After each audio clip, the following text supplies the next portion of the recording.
ಇನ್ನು Ramya versus Darshan fans ವಾರ್ಗೆ ನಟಿ Rakshita entry ಆಗಿದ್ದಾರೆ. ಆರೋಪಿ ದರ್ಶನ್ ಪರ ನಟಿ ರಕ್ಷಿತಾ ಇನ್ಸ್ಟಾಗ್ರಾಂನಲ್ಲಿ ಪೋಸ್ಟ್ ಮಾಡಿದ್ದಾರೆ.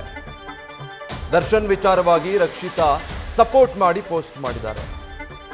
ನಟಿ ರಮ್ಯಾ ಪ್ರತಿಕ್ರಿಯೆಗೆ ರಕ್ಷಿತಾ ಕೌಂಟರ್ ಕೊಟ್ರ. ಜನರ ಮಾನಸಿಕ ಆರೋಗ್ಯವನ್ನ ನೀವು ನೋಡೋದಕ್ಕೆ ಸಾಧ್ಯ ಇಲ್ಲ, ದಯವಿಟ್ಟು ಯಾವಾಗಲೂ ದಯೆಯಿಂದ ಇರಿ ಅಂತ ಪೋಸ್ಟ್ ಮಾಡಿದ್ದಾರೆ. ದರ್ಶನ್ ಬೆಂಬಲಿಸಿ ರಕ್ಷಿತಾ ಪ್ರೇ ಇನ್ಸ್ಟಾಗ್ರಾಂನಲ್ಲಿ ಈ ರೀತಿ ಪೋಸ್ಟ್ ಮಾಡಿದರು. ಇದರ ಅರ್ಥ ಏನು ಅನ್ನೋದನ್ನ ಅವರವರು ಯಾರಿಗೆ ಹೇಗೆ ಬೇಕೋ ಹಾಗೆ ಅರ್ಥ ಮಾಡ್ಕೊಳ್ಬೇಕಷ್ಟೆ. ಅಂದರೆ ನಟಿ ರಮ್ಯಾಗೆ ಕೌಂಟರ್ ಕೊಡೋದಕ್ಕೇನಾದರೂ ಈ ಥರ ಪೋಸ್ಟ್ ಮಾಡಿದ್ರ ಅಂತ. ಜನರ ಮಾನಸಿಕ ಆರೋಗ್ಯವನ್ನ ನೀವು ನೋಡೋದಕ್ಕೆ ಸಾಧ್ಯ ಇಲ್ಲ ಅಂತ. ಜನರ ಮಾನಸಿಕ ಆರೋಗ್ಯ ಸರಿ ಇಲ್ಲ ಅಂದರೆ ಯಾರು ಯಾರಿಗೆ ಬೇಕಾದರೂ ಯಾವ ರೀತಿ ಮೆಸೇಜ್ ಆದರೂ ಕಳಿಸ್ಬೋದು ಅಂತನಾ, ಅಥವಾ ಯಾರಾದರೂ ಆ ಥರ ಮೆಸೇಜ್ಗಳನ್ನು ಕಳಿಸಿದ್ರೆ ಅವ್ರ ಮಾನಸಿಕ ಆರೋಗ್ಯ ಸರಿ ಇಲ್ವೇನೋ, ಪರವಾಗಿಲ್ಲ ನಾವೇ ಅಡ್ಜಸ್ಟ್ ಮಾಡ್ಕೊಳ್ಳೋಣ ಅಂತನಾ?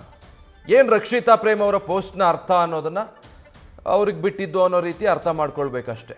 ಮಾನಸಿಕ ಆರೋಗ್ಯವನ್ನು ನೀವು ನೋಡೋದಕ್ಕೆ ಸಾಧ್ಯ ಇಲ್ಲ, ದಯವಿಟ್ಟು ಯಾವಾಗಲೂ ದಯೆಯಿಂದ ಇರಿ. ಯಾರ ಮೇಲೆ ದಯೆ ತೋರಿಸ್ಬೇಕು? ಈ ಥರ ಹೀನಮಾನವಾಗಿ ಅಶ್ಲೀಲ ಪದಗಳನ್ನು ಬಳಸ್ಕೊಂಡು ಮನಸ್ಸೋ ಇಚ್ಛೆ ಕಮೆಂಟ್ ಮಾಡೋರು, ಕೆಟ್ಟ ಮೆಸೇಜ್ಗಳು ಮಾಡೋರ ಮೇಲೆ ದಯೆ ತೋರಿಸ್ಬೇಕಾ? ಅಥವಾ ಅವ್ರ ಮಾನಸಿಕ ಆರೋಗ್ಯ ಸರಿ ಇಲ್ವೇನೋ ಅಂತ ಅರ್ಥ ಮಾಡಿಕೊಂಡು ಯಾರೇನೇ ಮೆಸೇಜು ಕಮೆಂಟು ಮಾಡಿದ್ರು ಅನುಸರಿಸ್ಕೊಂಡು ಹೋಗಬೇಕಾ? ಅಥವಾ ಈ ವಿಚಾರದ ಬಗ್ಗೆ ಮಾತಾಡಬೇಡಿ, ಸುಮ್ಮನೆ ಇರಿ, ನಿಮಗೆ ಹಾಕಬೇಕು ಅನ್ನೋ ಅರ್ಥದಲ್ಲಿ ಹೇಳ್ತಿದ್ದಾರೆ. ಏನು ರಕ್ಷಿತಾ ಪ್ರೇಮ್ ಅವರು ಪೋಸ್ಟ್ ಅರ್ಥ ಅನ್ನೋದು ಗೊತ್ತಾಗ್ತಾ ಇಲ್ಲ. ಇಷ್ಟು ಮಾತ್ರ ಅವರು ಅವರ ಇನ್ಸ್ಟಾಗ್ರಾಮ್ ಸ್ಟೋರಿಲಿ ಹಾಕ್ಕೊಂಡಿದ್ದಾರೆ. ಜನರ ಮಾನಸಿಕ ಆರೋಗ್ಯ ಹೇಗಿದೆ ಅನ್ನೋದನ್ನು ನೀವು ನೋಡೋದಕ್ಕೆ ಸಾಧ್ಯ ಆಗಲ್ಲ. ಯಾರ್ದು ಮಾನಸಿಕ ಆರೋಗ್ಯ? ಆರೋಪಿ ದರ್ಶನ್ ರದ್ದ, ಅವರ ಅಭಿಮಾನಿಗಳದ್ದ?